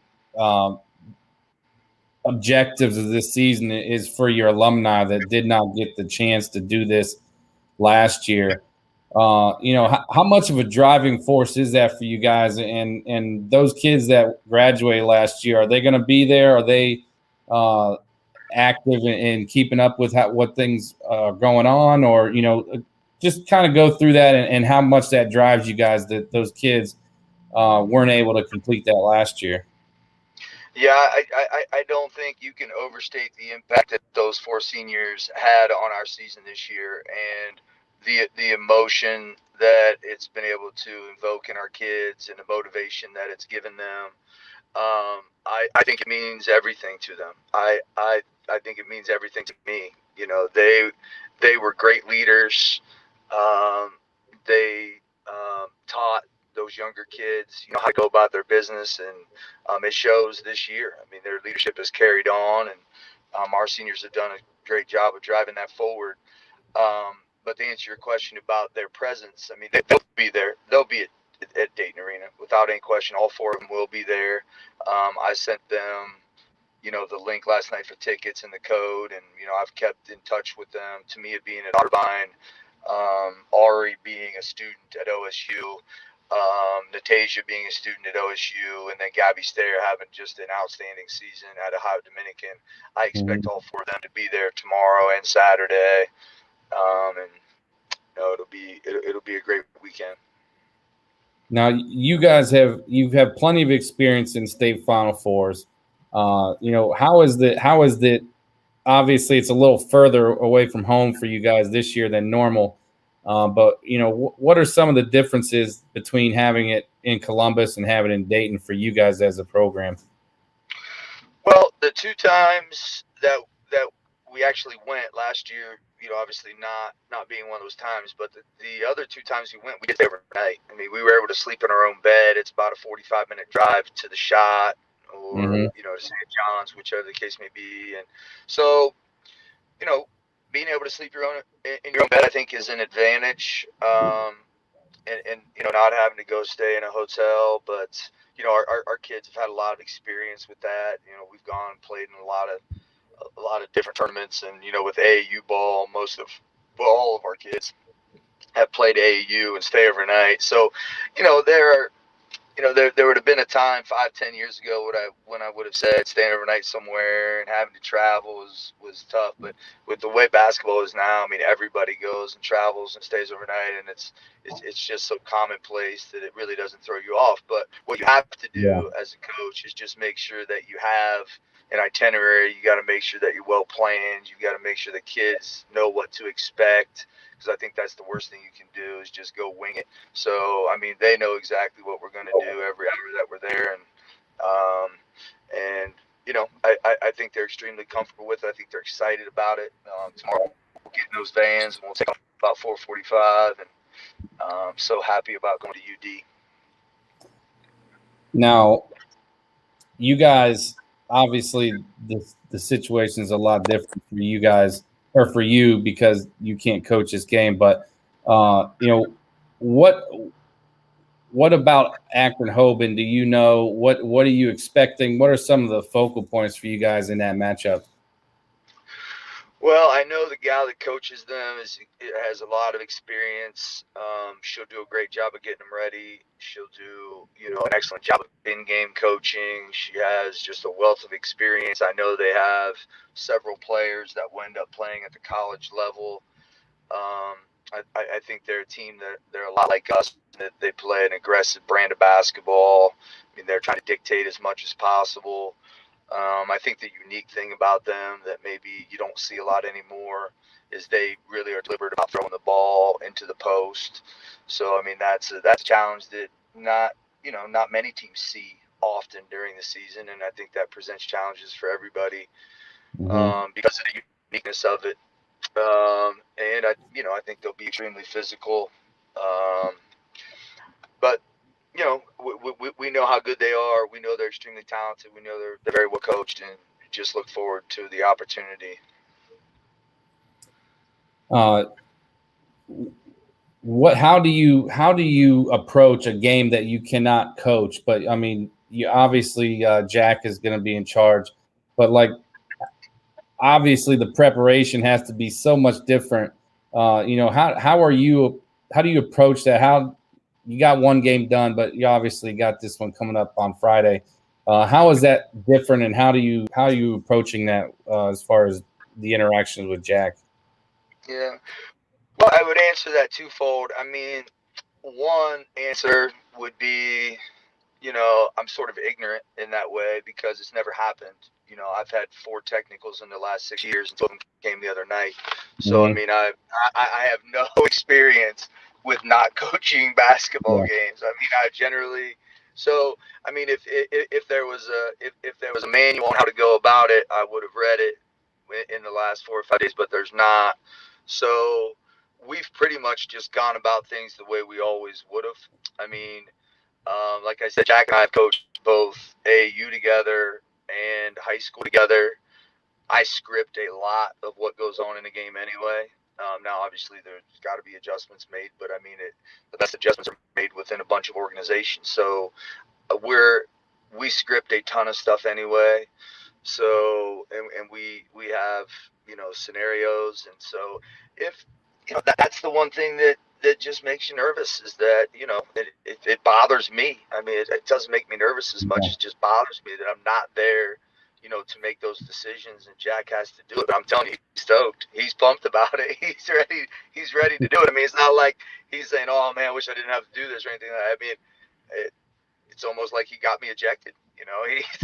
He's super excited and ready to roll. And our kids love, trust, and respect Jack. I mean, he's there. I mean, he's that guy who's always pumping them up. He's that guy who always has, whether it's something that we need motivationally or something we need X's and O's wise, he's an ideas guy. He does a great job. Well, I also respect Jack a lot, and he always goes out of his way to, when I see him at AAU or high school or anything, always says hi. I really appreciate the guy. The funny thing is, him and I just spoke like maybe a week ago, maybe 2 weeks ago, and I said I'm doing an episode, because after high school season, I got to transition from like interviewing high school coaches to talking about other things. And one of those topics is assistant coaches. And I told him I wanted him on that show. And then a week later, this happens. But you don't know this because you can't see the screen, but I actually have Jack on here. I do. It kind of just clicked. I'm like, wait a minute, why don't I get both of them on there? So I messaged him and got him on too. He's muted, but I think he can probably hear me. Jack, how are you doing, buddy? I'm doing well, Rich. How are you? I'm doing excellent. I didn't plan this, so JR, don't think I tried to make this a secret. But I feel like I'm on a cruise boat. They've just put me and my wife at, and I'm going to be asking questions of both, and you're going to tell me how good of a match Jack and I are. Jack, the burning question here. What were you feeling in that Kaufman game, knowing it went down the wire, last second shot? I mean, you had to be feeling some type of way knowing you were in charge of that game and it could have went either way. My only feeling was the kids that we had. I mean, I've coached them. I've been around them for so long. It's why I just keep sticking around the program. The kids, I mean, I helped coach Gwen Stair when she was in 7th grade, and she's the one that hit that game-winning shot. So I know the composure those kids have. I know that they can step up. I know what they had been through during the season. So it was just kind of having faith in them and just having faith in the whole process, and that they've worked hard enough that they were going to try to find a way there at the end, and they did. Now, that last second shot with Gwen, is that something? I mean, I saw the video. It was literally like a 45-second possession. My first question is that what you drew up to get that layup, or was that something that you guys had in your playbook and you thought, oh, this is what JR would go with, so let's go with this? Oh yeah, I mean we've had that play. We ran it actually a couple times early in the game, and it's just one of those things where we just have different plays to put our kids in situations to succeed. And Gwen was a kid who I felt like at that moment was really going to be able to step up and either get to the free throw line or get to the rim. So that's just something that we knew. And Jared and I talked before the game about sets that he likes and everything like that. And it just depends on matchups and game flow and all that, and it just seemed like that seemed to be one that would work. And obviously Gwen's the one that pulled it off and made me look pretty smart with it. And but it's all one big picture, I think. Now, my next question about that particular play is somewhere right around maybe 10 or 15 seconds left. Things started to break down a little bit.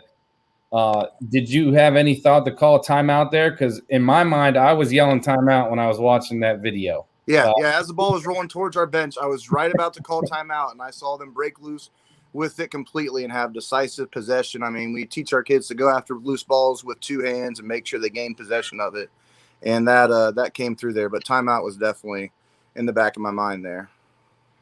For Friday's game, what did you guys? And both of you can probably answer this. What did you learn from last week's game, being that it was the first one that, you guys had the crazy coaching situation, and what can you do differently this time to maybe make things a little bit smoother? Go ahead, JR. JR's getting his hair done. I don't getting my hair done. Yeah. I don't think there's anything that we learn. I think that we are belaboring this. And again, the only thing that concerns me and that concerned me after that game was the distraction of me not coaching. And I don't think that a whole lot was learned. If you think about the situation as a whole, I don't think it was. I think that our kids put in situations similar to what they were in. The two games are eerily similar. I mean, if you watch our Penn game and you watch our game, there were huge shots made on both sides. We got a lead, and then they did what really good teams do, both Penn and Dublin. They made a run, and our kids recognized the challenge, and they were able to make plays. I mean, it's the exact same thing that happened over at Penn. You had Stottsbury get to the hole. You had Vasicki hit a three. You had Vasicki get a steal. And then you've got Gwen Stair, just like she did at Penn. I'm pretty sure it was Gwen that hit a game-winning shot on a similar play where we created a double gap for her to drive. I think that is what the focus needs to be on, what it always needs to be on. And it's not their fault that a couple officials made it about them and ultimately about me. So the focus needs to stay on the kids and this year and the process, and making certain that they go over there and put their best foot forward.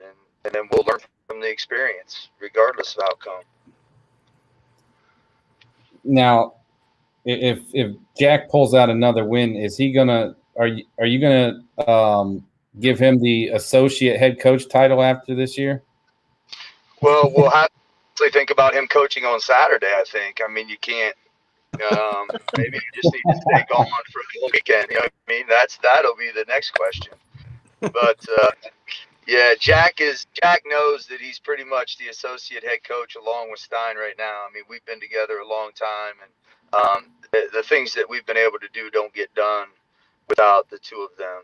There's just no question about it. So, Jack, you better have a letter drawn up already to ask for a pay increase, man. I'll get right on that. I don't think there's going to be anybody that's going to deny that for you. Jack, I have already asked JR this question, but you're going to be the one on the sidelines Friday night. What are you kind of expecting out of Hoban, and what are some of the key things that you guys are looking for come 5 o'clock Friday?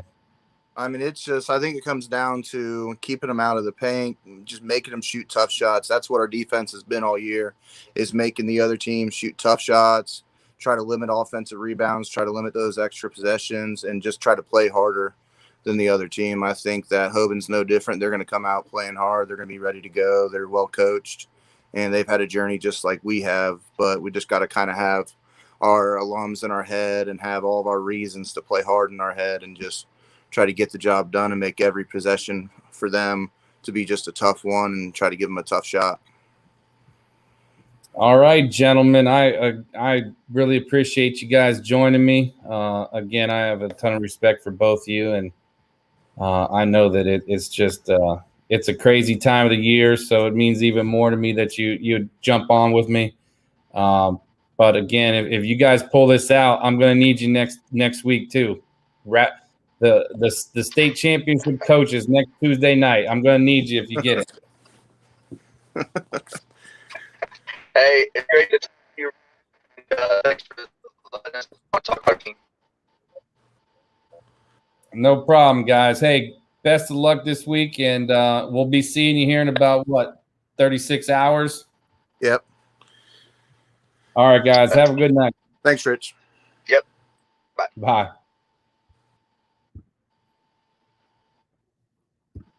All righty. We are going to move back up to Northeast Ohio, and we have Coach Pam Davis from the Archbishop Hoban Lady Knights. How are you, Coach Pam? Good evening, Rich. I'm good. How are you? I'm excellent. I feel like I've seen you quite a bit in the last week. You have, yes. We sat right behind you on the other regional semifinal game. Absolutely. I've really enjoyed watching your team. I mean, I've seen a couple games during the regular season, but you guys are really, really playing really well. And I honestly struggled to decide who I thought was going to win the Hoban Gleno game. It really was a struggle for me, and thank you for making me look like I knew what I was talking about. I know it's always tough to pick when there's two great teams, but what was the key for you guys in that game that just, I mean, again, I hate to say this, but because you may not agree, but you made it look pretty easy. What was the key for you guys in that one? I think the major key was knowing that they were going to come out in a zone.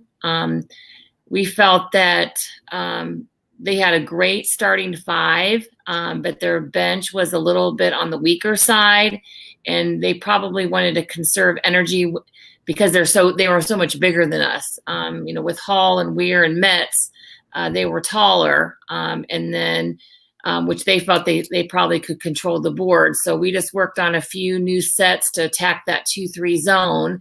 And fortunately enough for us, Carly and Lene hooked up quite early on paint touches and nice soft touch around the basket and to get us started on a good lead. Now, I've asked you this before, but I can't not think about how important it was and such a big change in the team. But, just talk about how, since Carly has taken over at the point guard, the primary point guard, because you got kids coming off the bench that can handle the ball. Just talk a little bit about the differences since you made that move in the lineup. Well, we originally thought that we would be able to execute everything with Carly at the 2 because she's, a sharpshooter. You've seen her play, several times over the past years. And, but it just happened that we had some very inexperienced young point guards, and they were going through some growing pains. And about midway through, like in January, we just decided we're just going to go with the veteran point guard. And we had a conversation with Carly saying, I know you've played point guard in the past. We really think that this change will do us good. What are your thoughts and everything? And she's like, ultimate team player, whatever you need, coach, whatever you need, I'll play it. And so we inserted her at that point guard mid-January, and we really have taken off. And I think a lot of it has to do just with her poise and savvy at the point guard and being a veteran. Mm-hmm. And we've also talked about Lene Riley, but I just can't overstate it enough how impressive she has been recently. For our viewers that may not have had an opportunity to see you guys play this year, just tell us a little bit about Lene and how she's grown over the last couple months. Well, she was a great scorer and contributor for us last season. For the first 11 games, we went 10-1 with her, and she averaged 25 points and 12 rebounds. But the unfortunate part was that people didn't see her in the postseason for us. This year, she has really taken off, kind of where she's left off, actually, from when she was a sophomore. But she has just really shown so much leadership on the court, a sense of calmness, just work-like. She's great in the paint, can use both hands, right or left. She offensively rebounds, and she can run the floor in transition. But I think probably one of the proudest moments that I had is that she recognized that she wasn't going to be able to get everything in the paint against Glen Oak, and showed a lot of her mid-range versatility, where she has a nice touch, 12 feet and out. Yeah, I think those were two things that really stood out to me. She is deceptively fast. Like, she gets up and down the floor very well, which adds a whole nother dimension to her game. And her touch is really, really nice mid-range and even getting out to deep range. So that's a testament to her, how she just keeps increasing her game and her skill set. You have some a state title to your name. You won it with McKinley. What was that? 2010, 2009? Okay, man. I knew it was in that area, but that was a pretty good guess, I suppose. But you had made a couple recent trips with McKinley as well. You went down when you guys had Kirsten. You were down there twice. Just once in 2017. What is it like? What does it mean to you to you took over the Hoban program last year, and now you're sitting in the state Final Four in your second year? What does it mean to just kind of take another program to that level? I'm real fortunate. Any coach will tell you can't win unless you have players. And I have some very good players that have really bought into our system. They genuinely care for one another. And it's not about who scores or who gets the headline. It doesn't really matter to them. They just look at whether or not there's a W on our side with our name. Mm-hmm. And, you don't see that a lot nowadays. There's a lot of jealousy. There's a lot of, how many likes can I get on social media for how well that I played? Yeah. And these kids are completely different in the age of 2021. Yeah, absolutely. Let's talk about Newark a little bit. You obviously, I know you've probably watched quite a bit of film. You may have even seen them in person. What are some of the things that stand out to you about this Newark squad that you're going to be facing Friday night? Well, you're correct. I did see them in person at the Classic in the Country mid-January. And, in the technology age, you can get film, on YouTube or, other streaming websites. So we've had a chance to watch them. I think what's unique about them is that their guards are very long. Shoemate, at her size, likes to play the perimeter. They do a very good job of being patient, very methodical in terms of looking to try to find an opportunity to create space for their drives. And then if that doesn't work for them, then they're very savvy on kicking it out, even a one more situation where they look to hit wide open threes. And then when they come off the bench with their big kids, then they go completely different, where they go from a 5-out situation to a 1 in 4 out. And you have to be cognizant of their big kids inside who are very efficient when it comes to putting up bunnies. And then they do a very nice job of either playing full court man to man or a very aggressive 2-3, where it kind of looks like a man from the top. But then once you get the ball to the wing or in the corner, then it's certainly a matchup. So definitely they're a great team. I mean, you look at their record, it speaks for itself. And they've had recent success as well. So I think we're just ready for the test. We're excited to be where we are. The kids have earned the right to be in the Final Four, and we're going to compete. We're going to bring everything that we have in our toolbox. Now, you guys are not a team that has the advantage of being local. You're probably one of other than Laurel, you're probably the team that's got to travel the furthest. What's the weekend going to look like for you guys, and how do you kind of keep these? You got a lot of young kids. We do. You play what? 3 freshmen, 2 freshmen? 3 freshmen and a sophomore come off the bench for us. I mean, how do you kind of keep these kids focused on what you're down here to do and not just get caught up in all the excitement? Well, what's kind of nice is that I have an athletic director who's also a football coach, who's won multiple state titles. And so he had an opportunity to speak to our kids about this being a business trip, and we have a goal end in mind, and we can celebrate afterwards. And I think that the kids know that Willie and I have been to the state tournament several times as well. So we've kind of talked about what to expect and how to represent themselves along with Hoban. And you know what? We're going to go down tomorrow afternoon, and I'm going to plan the itinerary with very strict timelines for Friday to get us prepared. And we're actually bought tickets to support Laurel, and Laurel bought tickets to support us. So we're going to have a feel of the arena prior to us stepping out on the court. Did you guys play Laurel this year? We did play Laurel early in January. We got out to a great lead with them. And then the wheels kind of fell off, and we had a horrible third quarter that we just couldn't dig ourselves out of. So that team right there tells me that we can compete. We just have to put 4 quarters together. So basically you had to pay for the tickets then, right? Since and then the losing team covers the tickets for the state finals. I haven't talked to Coach Broughton about that, but yes, we did have to purchase the tickets for the semifinal game. Is there anything about this team that as you've made it through the rounds and you start playing some tougher and tougher teams that maybe something that you haven't seen through the year that you're starting to see that's really impressing you? Well, my freshmen are not really freshmen anymore. That's what I tell them. When you play 24 games, now you're sophomore. So I really expect you, to play like a veteran, even though they're 14, 15 years old. I've just seen a lot of growth and maturity from my young kids. Mm-hmm.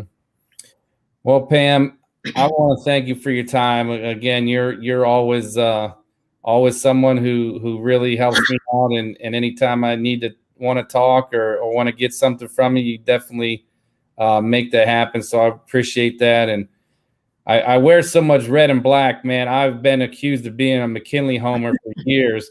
And now, I mean, you're not a McKinley, but I really enjoy following you guys through this journey, and I'll be there tomorrow night, and I wish you nothing but the best.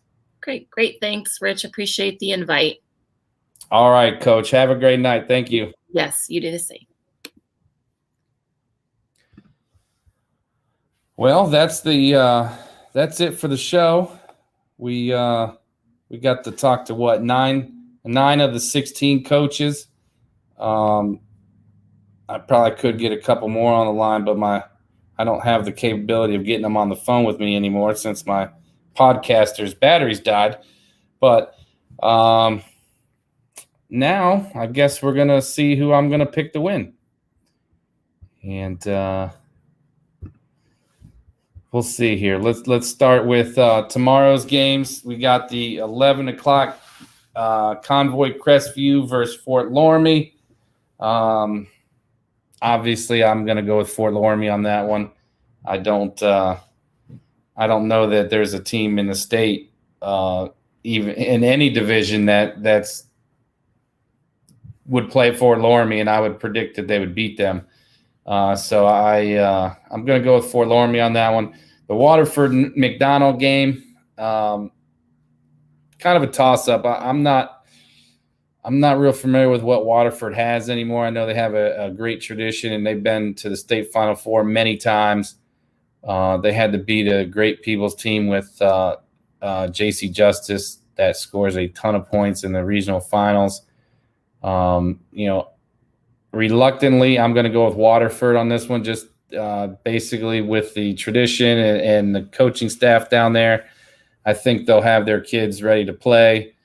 And McDonald has had a great season. Molly Howard is a great player.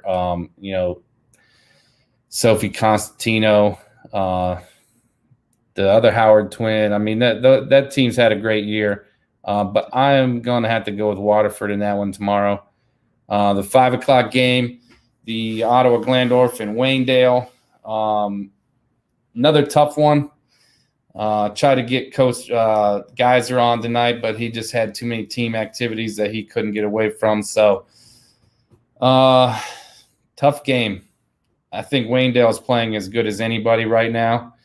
But I think I'm going to have to go with Ottawa Glandorf. Again, just the tradition. The coaching staff has been there. They've won state titles. Again, I don't know a whole lot about Ottawa Glandorf this year. But I know they beat Afrocentric in the regional final. And I'm going to go with tradition on that one and assume that OG is going to be prepared and going to take that one. I would love to see Waynedale win. It's a team that I've seen a lot of this year. So I would have no problem being wrong on that one. The 8 o'clock game tomorrow, Purcell Marion versus Berlin Highland. I'm going with Berlin Highland. I just think that they're a well-oiled machine. I can't wait to see Purcell Marion. Obviously, we've had Coach Mosley on here on the show a couple times, so I'm excited to get to see them play. But Highland's just playing so well. That scare they had against Fort Fry, I think did a lot of good for them. Kind of got them refocused, and I think they'll be ready to go tomorrow night at 8. Then we move on to Friday's games. We got Napoleon and Dayton Carroll at 11 o'clock. I think that game is probably going to be jam-packed. I know Napoleon sold their tickets and some, so and Dayton Carroll's a local team, so should be a packed house for that one at 11 a.m. I'm going to go with Napoleon. I think they are playing really well. They're one of the best teams in the state regardless of division.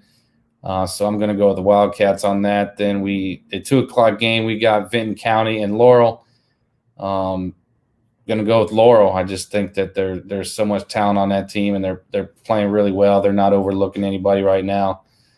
So I got to go with Laurel on that one. And then we got the D1 games. We have 5 o'clock, Hoban and Newark. Probably the toughest game for me to pick in the semifinals. And I still don't know who I'm going to pick, so I'm going to skip to Mount Notre Dame and Toledo Notre Dame. I'm going to go with Mount Notre Dame in that one. I have a ton of respect for Coach Galloway. We had him on the night. He's going to have his kids ready to go. But Cincinnati Mount Notre Dame is just they're going to be tough to beat. So I'm gonna go with Mount Notre Dame on that one. And then again, Hoban and Newark. I wish I had a coin to flip. I'm gonna use this piece of paper.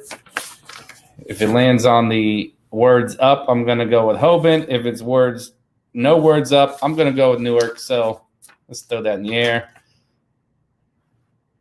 And I don't even remember which one I said.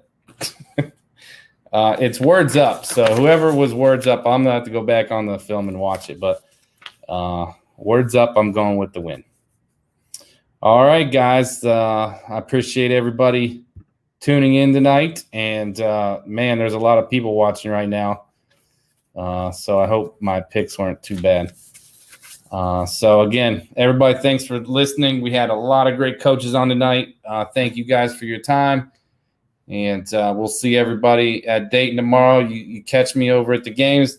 Don't be shy. Give me a holler and say hi. And you got to come up to me because a lot of you on Twitter, I don't know you. I wouldn't be able to pick you out of a crowd. So if you see me, say hi. I would love to talk to you guys. Even if you hate me in my Twitter, go ahead and say hi. I like everybody.